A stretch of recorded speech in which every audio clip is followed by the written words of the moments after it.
মেয়েটা তো বড় হয়ে গেছে, ভাবছি বিয়ে দেবো, ভালো ছেলে দিয়ে বিয়ে দিতে হবে। আমি তো ইচ্ছা মুক্তিযোদ্ধার কোড়া, মুক্তিযোদ্ধার নাতিক দিয়ে বিয়ে দিতে হবে।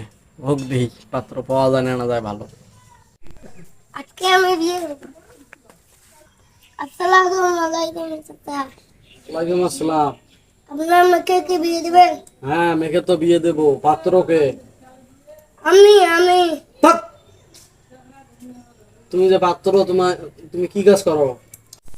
আমি মাসে 50,000 করে টাকা পাই টিকটক করে। ধ্যাৎ, টিকটকের মায়ের বাপ। আমি ভাবছি যে আরে আমি মুক্তিযোদ্ধার নাতিকে বিয়ে দেবো আমার মেয়েকে। যাও যাও, তোমার দ্বারা হবে না, যাও।